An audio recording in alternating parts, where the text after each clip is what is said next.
Hi friends, I welcome you all in my class. आज हम पढ़ेंगे ट्रेन योर ब्रेन सीरीज का next video, जिसमें हम देखेंगे टाइम स्पीड डिस्टेंस का एक्सीडेंट वाला प्रॉब्लम किस प्रकार से किया जाता है। तो बोर्ड पे मैंने एक क्वेश्चन लिया है, आप देखिए।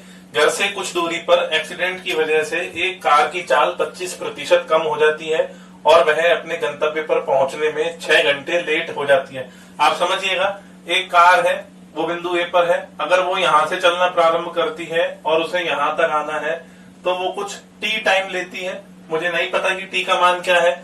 आगे सवाल आपसे कह रहा है कि अगर वो ए बिंदु से चलकर बी बिंदु पर पहुंचती है, लेकिन रास्ते में उसका कहीं एक्सीडेंट हो जाता है कुछ दूरी पर, वो दूरी भी मुझे यहाँ ज्ञात नहीं है, तो आपसे सवाल बोल रहा है कि वो कार 6 घंटे लेट हो जाती है, यानी अब उसे T+6 आवर लग रहे हैं। आगे आप देखिए, थर्ड केस में वो आपको बता रहा है, यदि एक्सीडेंट और 16 किलोमीटर आगे हुआ होता तो यह कार 5 घंटे ही लेट हुई होती। अर्थात आप समझिए, एक्सीडेंट यहां ना होकर यहां से 16 किलोमीटर आगे हुआ होता तो कार आपकी 5 घंटे ही लेट होती। आप देख सकते हैं कि T+5 आवर में वो कार अपने गंतव्य स्थान पर पहुंच जाती। अब आप समझिएगा, पहले कार का एक्सीडेंट इस पोजीशन पर हुआ था, अब कार का एक्सीडेंट 16 किलोमीटर आगे हो रहा है।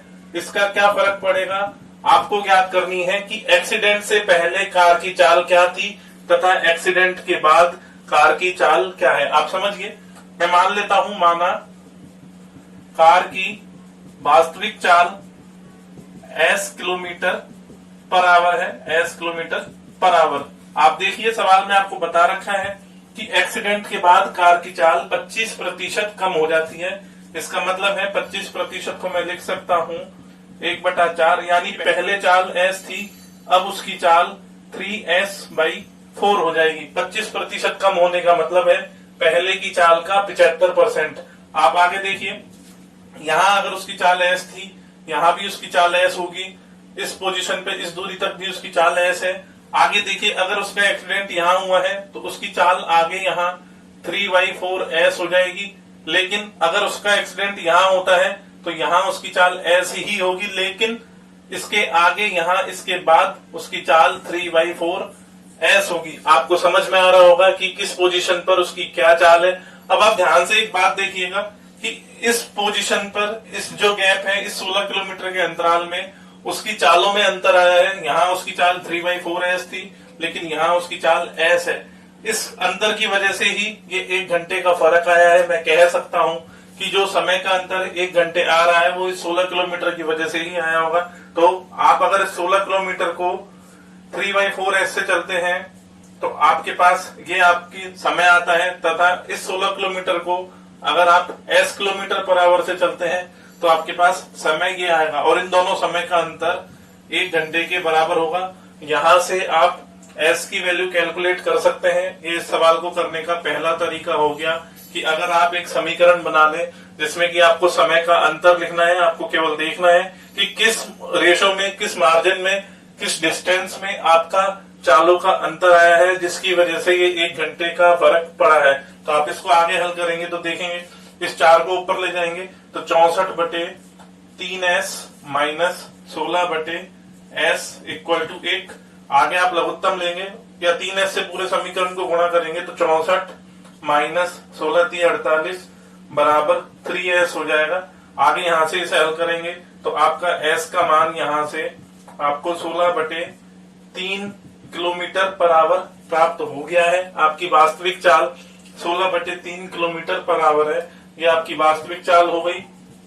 अगर आपको एक्सीडेंट के उपरांत जो चाल है वो ज्ञात करनी है, यानी आपको अगर 3/4s का मान ज्ञात करना है तो एक्सीडेंट के बाद आपकी चाल, उसको हम इस प्रकार से ज्ञात कर सकते हैं कि 3/4s, s की वैल्यू मैं कैलकुलेट कर चुका हूं, इसको यहां रख दीजिए। तो 3/4 इंटू 16/3, आप देखेंगे 3 से 3 कट चुका है, आपकी चाल 4 किलोमीटर पर आवर आ जाएगी। तो एक्सीडेंट से पहले मेरी कार की चाल 16/3 किलोमीटर प्रति घंटे है, तथा एक्सीडेंट के बाद कार की चाल 4 किलोमीटर प्रति घंटे होगी। इस सवाल को एक दूसरे तरीके से भी करते हैं, आप समझिएगा। अगर मैं आपसे बोलूं, यहाँ पे कार की चाल को हम इस प्रकार से ज्ञात कर सकते हैं, original speed SO equal to, समझिएगा, डिस्टेंस गैप बटे टाइम गैप इनटू, आप समझिए जो आपका इसमें चाल में अनुपात का गैप बटे अनुपात का अंश। इससे भी आप डायरेक्ट ज्ञात कर सकते हैं कि कार की वास्तविक चाल क्या होगी। तो डिस्टेंस गैप मुझे 16 किलोमीटर पता है, इसी की वजह से सारा आपका टाइम का और इसका डिफरेंस आया है। टाइम गैप मुझे 1 घंटे पता है, अनुपात का गैप मुझे पता है कि 4 में से 3 जाएगा तो 1 होगा, और अनुपात का अंश मुझे पता है कि यहाँ अनुपात का अंश 3 है। तो मैं कह सकता हूं यहां से मुझे वास्तविक चाल 16/3 किलोमीटर पर आवर हो चुकी है। आपको यहाँ दी गया है कि आपकी वास्तविक चाल 16/3 किलोमीटर पर आवर है। आप चाहें तो एक्सीडेंट के बाद की चाल यहाँ ज्ञात कर सकते हैं। आप इसको 3/4 गुणा SO से आप पता कर सकते हैं कि बाद में आपकी चाल क्या होगी। आप यहाँ जब SO की वैल्यू 16/3 रखेंगे तो आपको चाल वही प्राप्त होगी जो आपको पहले वाले मेथड से मिली थी। यहाँ पे आपका 4 किलोमीटर पर आवर की चाल एक्सीडेंट के बाद आपको प्राप्त हो चुकी है। तो आपको समझ में आया होगा कि एक्सीडेंट प्रॉब्लम को किस प्रकार से हल किया जाता है।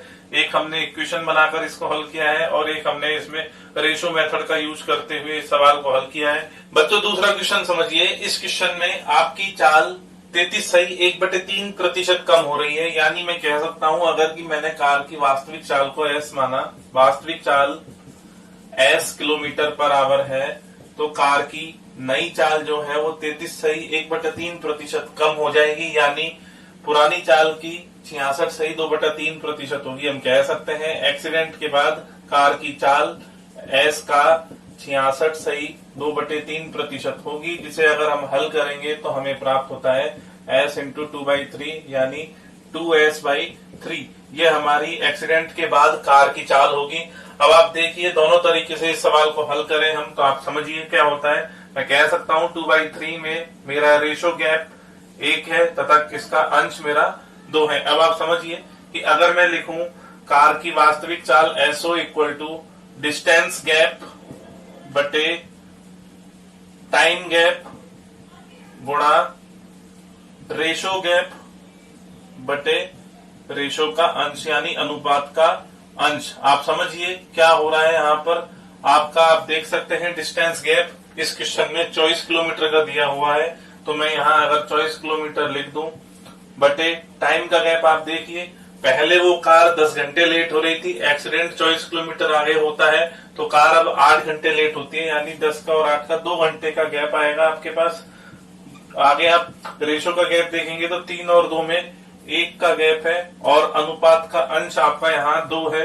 तो मैं कह सकता हूं यहाँ से मुझे कार की वास्तविक चाल आप इसे हल करेंगे तो 6 किलोमीटर पर आवर प्राप्त होती है। अगर आप कैलकुलेट करना चाहते हैं कि एक्सीडेंट के बाद कार की चाल क्या थी, एक्सीडेंट के बाद कार की चाल आपकी 2/3S है, तो आप इसे यहाँ S की वैल्यू पुट कर दीजिए तो 2/3 गुणा S का मान 6 है।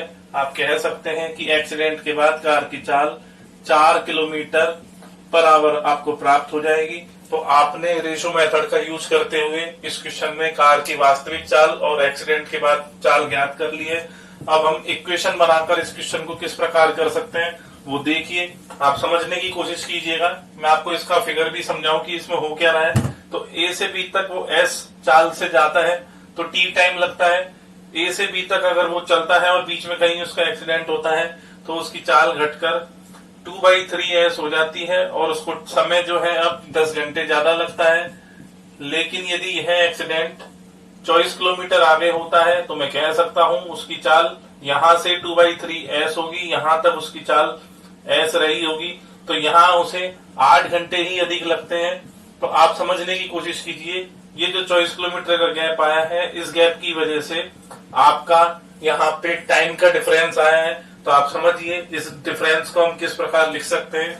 अगर मैं कहूं कि 24 किलोमीटर की दूरी वो 2/3S किलोमीटर पर आवर से चलता है तो उसे इतना समय लगेगा, और 24 किलोमीटर की दूरी अगर वो S किलोमीटर पर आवर से चलता है तो वो इतना समय लेगा। और इस समय का अंतर आपको दिया हुआ है, पहले उसे 10 घंटे ज्यादा लग रहे थे, अब उसे 8 घंटे अधिक लग रहे हैं, यानी 2 घंटे का आपका ये अंतर होगा। इसे आप हल कीजिए। हल करने पे आप देखेंगे 74/72/2s, अगर आप काट देंगे तो 36/s माइनस 24/s बराबर 2 प्राप्त होगा। आप यहां से इसे हल करेंगे तो देखिए 12/s बराबर 2। आप इसे आगे हल करेंगे तो s का मान आपको 6 किलोमीटर बराबर प्राप्त हो जाएगा, जो कि हमें रेशो मेथड से भी प्राप्त हुआ था। आपको समझ में आया होगा कि कार की वास्तविक चाल 6 है। अगर अब आप यहाँ से एक्सीडेंट के बाद चाल ज्ञात करना चाहते हैं तो आप 2/3s से पता कर सकते हैं कि उसकी एक्सीडेंट के बाद चाल क्या होगी। तो 6 गुणा 2/3 से आपको एक्सीडेंट के बाद कार की चाल 4 किलोमीटर प्रति आवर प्राप्त हो जाएगी। दोस्तों, आप एक चीज पे ध्यान दीजिएगा, इस क्वेश्चन में एक्सीडेंट की जगह अगर आपको इस प्रकार से भाषा दी हुई होती कि इतने किलोमीटर बाद या कुछ दूरी बाद कच्ची सड़क आ जाती है, तो जिस वजह से कार की स्पीड कम हो जाती है, तो यह क्वेश्चन आपका कच्ची सड़क और पक्की सड़क के लिए भी सेम प्रोसेस होता है। इस क्वेश्चन को आप वहां भी हल कर सकते हैं। आगे बढ़ते हैं। तो बच्चों, ये दोनों क्वेश्चन आपके लिए आज असाइनमेंट है, आप इन्हें घर पे ट्राई कीजिएगा। अगर आपको कोई समस्या आती है तो मुझे जरूर आप कमेंट बॉक्स में लिख के बताइएगा, मैं आपको बता दूं। दोनों तरीकों से आपको इसे ट्राई करना है, रेशो मेथड से भी और टाइम गैप के मेथड से किस प्रकार इसे हल किया जाएगा मैंने आपको सिखा दिया है कि इक्वेशन बनाकर कैसे हल करेंगे। तो आज हमने सीखा कि टाइम स्पीड डिस्टेंस में एक्सीडेंट प्रॉब्लम कैसे हल की जाती है। तो इस तरह के क्वेश्चन आपको वेरियस कॉम्पिटिटिव एग्जाम्स में मिलते हैं। मैं आपको बता दूं, जिन लोगों ने अभी तक ट्रेन योर ब्रेन सीरीज के पिछली वीडियोस को नहीं देखा है वो उन्हें जाके जरूर देखें, क्योंकि आपको कुछ नया सीखने को मिलेगा। लिंक मैंने डिस्क्रिप्शन में दे दिया है, आप उस पर क्लिक कीजिए और उन वीडियोस को देखिए। तो इसी के साथ आज ये वीडियो यहीं समाप्त करते हैं। फिर मिलेंगे अगली वीडियो में कुछ नया लेकर। तब तक के लिए धन्यवाद, शुक्रिया।